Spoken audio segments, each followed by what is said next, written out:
আল্লাহর রাসূল বলেন আল্লাহ এক পর্যায়ে বলবে জাহান্নামের ফেরেশতারা এ শহীদরে ধর শিকল লাগাইয়া জাহান্নামে নাও, কারণ যুদ্ধ করেছে রক্ত ঝরাইছে মানুষের সম্মান পাওয়ার জন্য, আমার জন্য করে নাই। 2 নাম্বার ব্যক্তি সবার আগে জাহান্নামে যাবে আলেম। কে যাবে? আমার মতো বক্তা, মানুষের বয়ান করি মজা লাগাইয়া, অথচ নিজে নামাজ পড়ি না। আমি বড় ইমাম, বড় খতিব, আমি বড় বক্তা, আমি মোবাইলে সারা রাত মোবাইল চালাই, চোখের গুনাহ করি, হাতের গুনাহ করি, জবানের গুনাহ। মসজিদের ইমাম সাহেব, আমি একজন ইমাম, মুসল্লিদের নামাজ পড়াই, মুসল্লিরা জানে না আমি বড় হুজুর, সবাই জানে।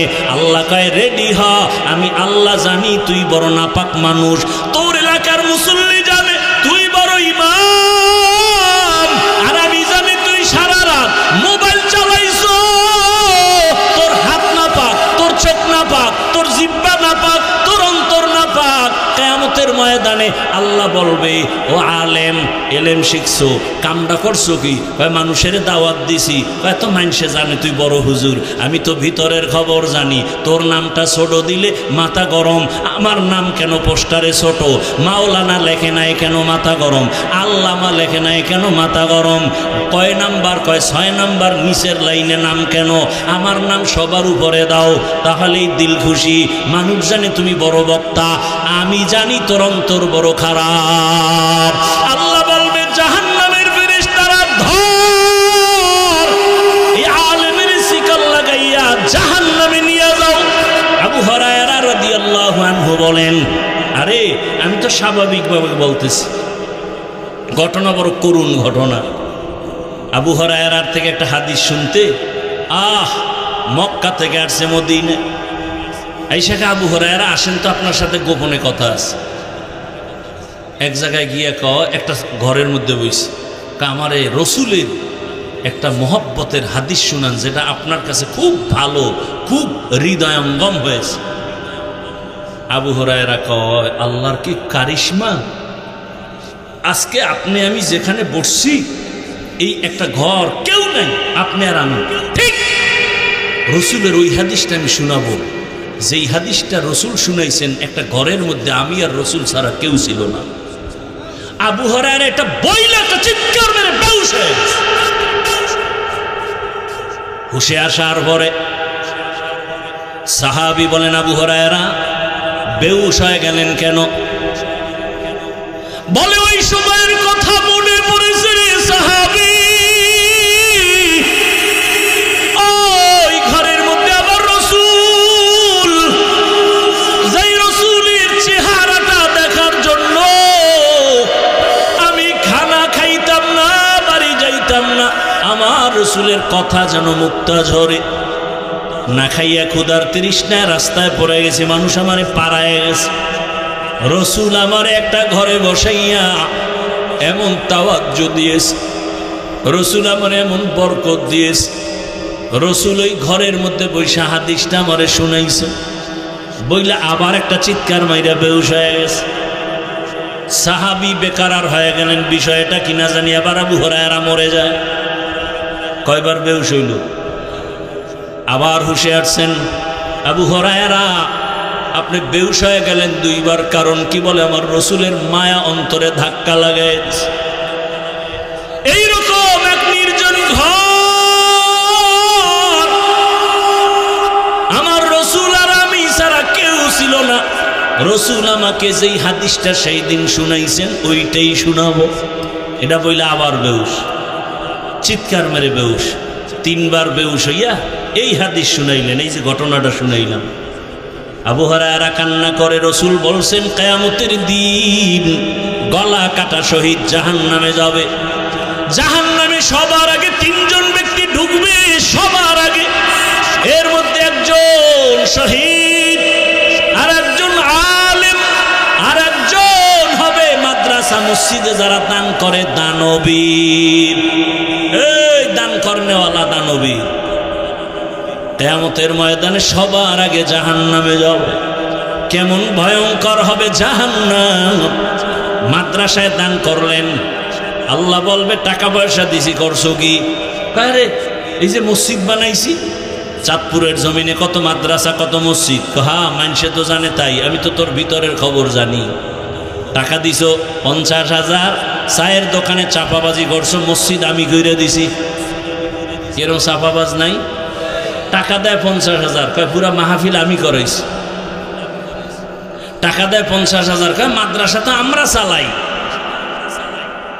এইরকম এহসান জিতলায় নেই। আল্লাহ বলবেন ফেরেশতা ধর, শিকল লাগায় দানবীরের জাহান্নামে নিয়ে যাও। জাহান্নামে 3 ব্যক্তি সবার আগে ঢুকবে রে বাবা। তাহলে শহীদের অবস্থা যদি এমন হয়, আলেমের অবস্থা এমন হয়, দানবীরের অবস্থা এমন হয়, একটু চিন্তা করেন আপনার আমার উপায় কি হবে? একটু চিন্তা করেন। ও যুবক, কিসের আশায় আজকে আনন্দের ঘোড়া দৌড়াইতেছ?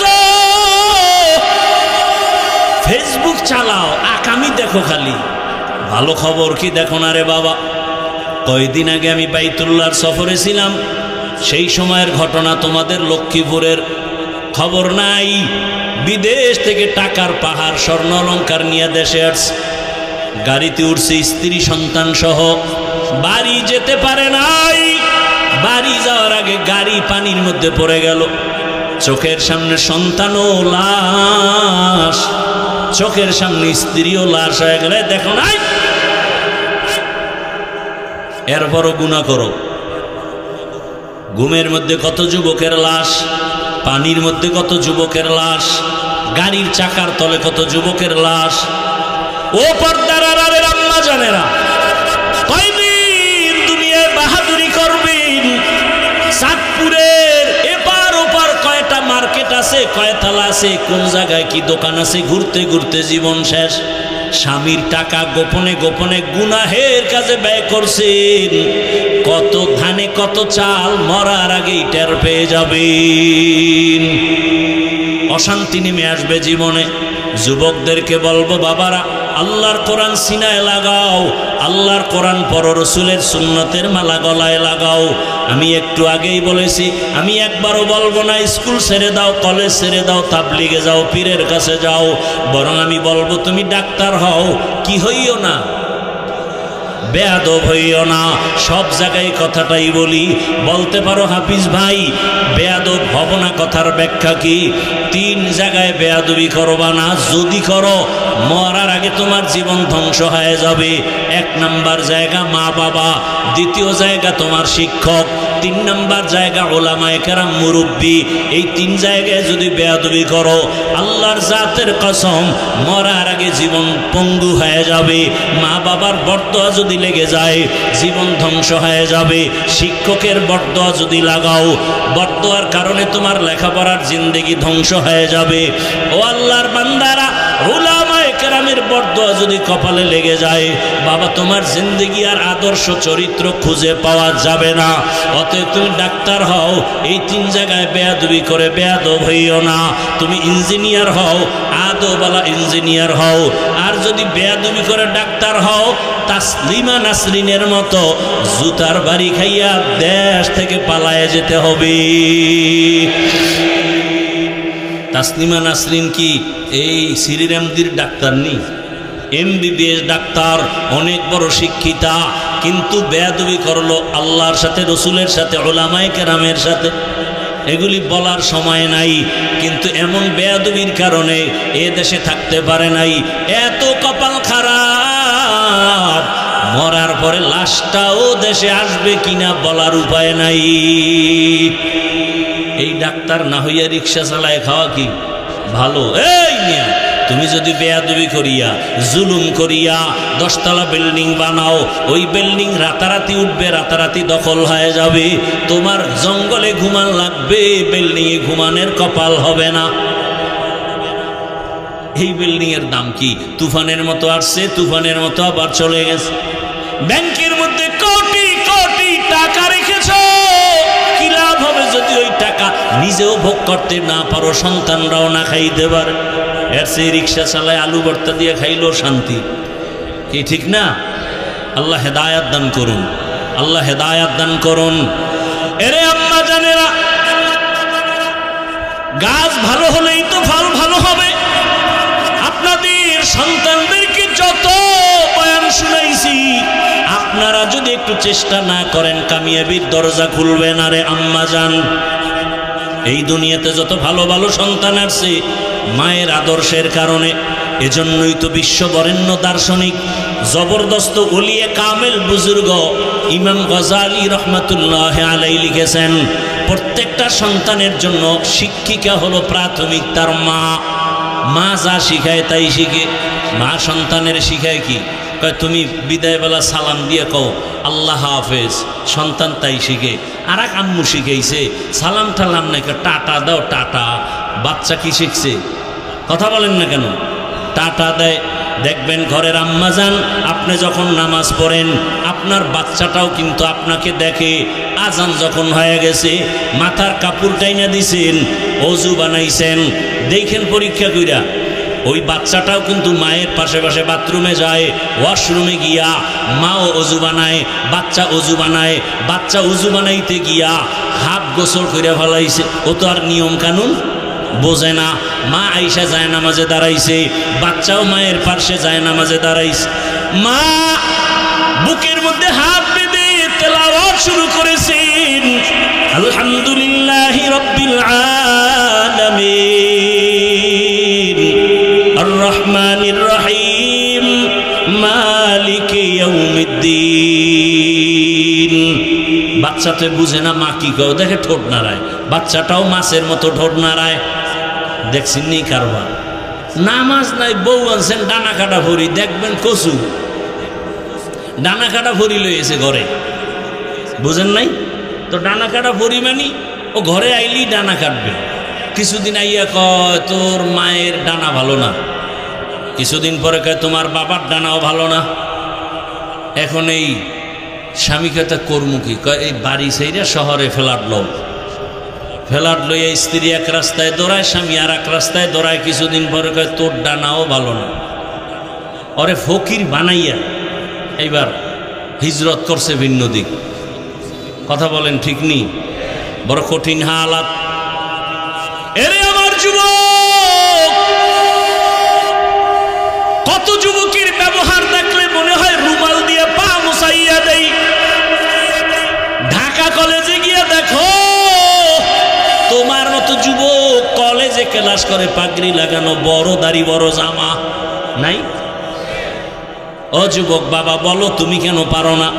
তোমার মতো যুবক এই চাঁদপুরের আশেপাশে কি তোমার নজরে নাই? স্কুলে পড়ে, কলেজে পড়ে, নামাজও পড়ে। সত্য কথা বলো, বলো তুমি পারো না কেন?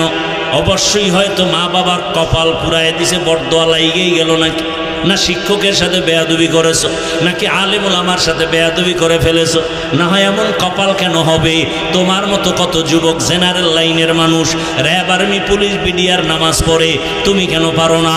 রাস্তায় গাড়ি চালায় কত ড্রাইভার নামাজ ছাড়ে না, বলো তুমি কেন পারো না? তোমার মতো কত যুবক তাকায় দেখো, চাকরি করে, ব্যবসা করে, শ্রমিকের কাজ করে, নদীর মধ্যে মাছ ধরে, নামাজ ছাড়ে না, বলো বাবা তুমি কেন পারো না? এখনো সময় আছে, তওবা করো, মা বাবার দোয়া নাও, শিক্ষকের দোয়া নাও, উলামায়ে কেরামের পরামর্শ নিয়া রসুলের আদর্শের মালা গলায় লাগাও। জীবনে তো অন্যায় কম করলা না, মনে চাইছে নামাজ পড়বা না পড়ো নাই, মনে চাইছে দাড়ি রাখবা না রাখো নাই, মনে চাইছে সারা রাত মোবাইল চালাবা চালাইছো, মনে চাইছে পার্কে পার্কে ঘুরবা ঘুরছো। এখনো কি তওবা করবা না? হায়াতের বাকি কয়দিন?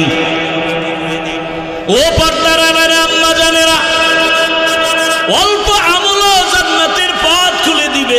ওই গুনাহগার নারী রাস্তা দিয়ে হাঁটতেছে, হঠাৎ করিয়া দেখে একটা কুকুর রাস্তার পাশে কান্না করে, পিপাসা পানির।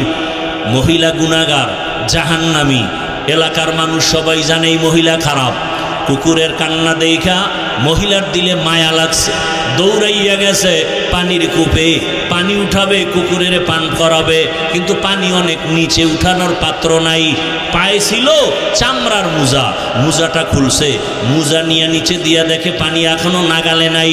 ছিল মাথায় বড় ওড়না, ওড়নাটার এক মাথা দিয়া মুজার সাথে বাঁধিয়া পানি উঠাইয়া কুকুরটারে পান করায় দিল।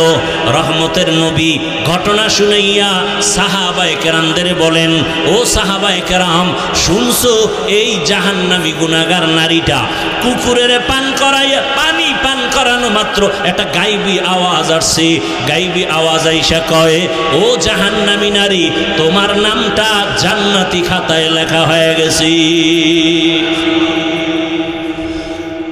সামান্য একটু, এটা এমন কোন কঠিন আমল না, কিন্তু আল্লাহর কাছে কবুল হয়ে গেছে, আল্লাহর কাছে বড় পছন্দ হয়ে গেছে, জান্নাত রিজার্ভ হয়ে গেছে। অন্যদিকে আর একজন আমলওয়ালা নারী নামাজ পড়ে, বেপরদায় চলে না, কিন্তু জীবনের শেষ সময় একটা সামান্য অন্যায় করে ফেলেছে। ঘরের মধ্যে একটা বিড়াল আসছে, বিড়ালটারে বাইন্ধে রাখছে, নিজেও খানা দেয় না, অন্যের ঘরে গিয়ে খাবে সেই সুযোগ দেয় না, বিড়ালটা না খাইয়া ধুকে ধুকে ঘরে মারা গেছে। নবীজি সাহাবায়ে কেরামদের বললেন, ও সাহাবায়ে কেরাম, ওই আমলওয়ালা মহিলা এই কাজ করা মাত্র হঠাৎ একটা গায়েবী আওয়াজ আসছে। কে যেন বলতেছে, এই আমলওয়ালা নারী বিড়ালের সাথে জুলুম করার কারণে তোমার জান্নাতি খাতার নাম কাটা হয়ে গেছে, তোমার জীবনের সব আমল বরবাদ। তাহলে একটা বিড়ালের সাথে জুলুম করলে যদি এই হালাত হয়, যারা মানুষের সাথে জুলুম করি, বাবা হইয়া সন্তানের সাথে জুলুম, স্বামী হয়ে স্ত্রীর সাথে জুলুম, শিক্ষক হয়ে ছাত্রের সাথে জুলুম, ইমাম হইয়া মুসল্লিদের হক আদায় করি না জুলুম, সব জুলুমের বিচার মরার আগে হবে। দুইটা অন্যায়ের বিচার মরার আগে হবে, রাসূল বলছেন। এক অন্যায় হলো জুলুম, আর এক অন্যায় হলো মা বাবার সাথে বেয়াদবি। ও নবীর উম্মতের দল, মা বাবার দোয়া ছাড়া এই চেয়ারে বসতে পারি না রে বাবা। ওই মা বাবার কত চোখের পানি, ওই মা বাবার চোখের পানি আর দোয়া ছাড়া তুমিও টাকা পয়সা বাড়ি গাড়ির মালিক হতে পারো নাই। ও নবীর উম্মতের দল, এখনো সময় আছে, তওবা করো। আগামীকাল এই টাইমে এই বাগান আর থাকবে না, না জানি আবার কোন বাড়ির মধ্যে মরণের একটা ডাক আইসা পড়ে, তুমি গিয়া মোবাইল চালাইয়া নামাজ না পইরা সকালে ঘুমাইছো, দুপুর 11টায় মা ডাকতেছে, সন্তানের জবান খুলে না, হঠাৎ করিয়া তাকাইয়া খোঁজ নিয়ে দেখে সন্তান ঘুমের মধ্যে মরিয়া গেছে। ও আমার যুবক বাবা, একটু চিন্তা করো, একটু ধ্যান করো। যদি কালকের অবস্থাটা এমনই হয়ে যায়, মা একটা চিৎকার দিয়া বলবে, তোরা কে কোথায় আছো, আমার সন্তান দুনিয়াতে জিন্দা নাই, আমাকে মা বলে ডাকবে কে, ডাকার মতো কেউ নাই। মা কান্না করবে, অন্যদিকে দেখবি বাবায় দৌড়াইয়া যাবে মসজিদের ইমাম সাহেব, আমার বাবার জানাজা না পড়ায় যাবেন না। বাবায় কান্না করে বলবে, একদল বাজারে যাও কাফনের কাপড় কিনে নিয়ে আসো, আর এক দলকে বলবে বাঁশবাগানে যাও কবর খনন করো, আর এক দলকে বলবে গরম পানি করো গোসল করানোর জন্য। তোমার আমার গায়ের গেঞ্জি জামা বেলেট দিয়া কেটে কেটে রেখে দিবে, চিরতরে গোসল করাইয়া কাফন পরাইয়া মসজিদের খাটের মধ্যে উঠাইয়া এরপরে যখন নিয়ে যাবে জানাজার মাঠে, যাওয়ার সময় জানালা দিয়া আম্মু একটা ডাক দিয়া বলবে, আমার বাবারে কই নাও, একবার শেষবারের মতো চেহারাটা দেখাইয়া যাও। ও আমার যুবক, তোমার আপন বন্ধু মোবাইল থেকে নাম্বারটা ডিলিট করে ফেলবে, বন্ধু নাই, মোবাইলে নাম্বার রাখারও কোনো দরকার নাই। ওরে আল্লাহর বান্দা, জানাজা কমপ্লিট করিয়া এমন একটা জায়গায় কবর দিবে যেখানে দিনের বেলাও যাইতে ভয়, বাঁশবাগান, ওই জায়গায় কবরে মাটি দিয়া যখন সবাই চলে যাবে, আমাকেও 3টা প্রশ্ন, তোমাকেও 3 প্রশ্ন করা হবে।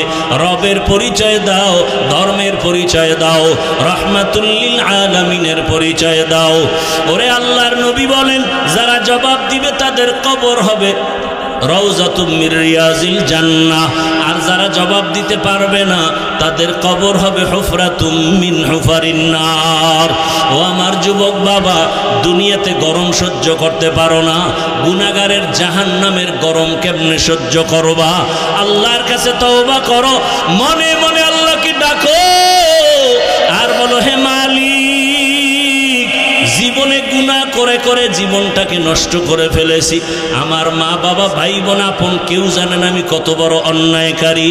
ও আল্লাহ, তুমি জানার পরও রাগ করে পানি বন্ধ করো নাই, বাতাস বন্ধ করো নাই, খানা বন্ধ করো নাই। ও আল্লাহ, আমার মতো যুবক যদি জেনারেল লাইনে থাকিয়াও নামাজ পড়ে, আমি কেন পারবো না? আজকে থেকে তওবা করে ফেলতেছি, মরিয়া গেল আর নামাজ ছাড়বো না, দাড়ি কাটবো না, বেপরদায় চলবো না, মা বাবার সাথে বেয়াদবি করবো না, শিক্ষকের দোয়া নিয়া, উলামায়ে কেরামের পরামর্শ নিয়া নবীর আদর্শ মেনে জীবন চালাবো। পর্দার আড়ালের আম্মা জানেরা, আপনার মতো কত মা আরে মোবাইল চালায় না, স্বামীর মাল নষ্ট করে না, নামাজ ছাড়ে না, বেপরদায় চলে না। এমন মায়ের সন্তানরাই দুনিয়াতে বড় দামি হয়। আম্মা জান, আপনারা কেন পারবেন না? এখনো তওবা করার সময় আছে। মনে মনে আল্লাহর কাছে তওবা করেন। জীবনে নামাজ ছাড়বেন না, বেপরদায় চলবেন না, স্বামীর মাল নষ্ট করবেন না, মোবাইলে সময় কাটাবেন না। আল্লাহর কাছে তওবা করেন। বৃদ্ধ বাবাজিরা, যুবক বাবারা, যদি তওবা নসিব হয় ওমরের মতো কবুল হয়ে যাবে। আর তওবা যদি না থাকে, আবু জাহালের মতো কপালওয়ালা হায়াত বিদায় নিতে হবে। ও আল্লাহর বান্দা যুবক বাবারা, এখনো যদি অন্তর তৈরি হয়, গলায় ছুরি আসবে, মরিয়া যাব, আর গুনার পথেও যাব না। তওবা করার মতো যদি কারো অন্তর তৈরি হয়, মুনাফিকি না থাকে, খাঁটি তওবার নিয়তে দুটো হাত আমার আল্লাহকে দেখাইয়া দাও। আয় আল্লাহ, হাতগুলো কবুল করে নেন, তওবা কবুল করে নেন। তওবার উপরে মজবুত হইয়া চলার তৌফিক দান করেন, আমিন।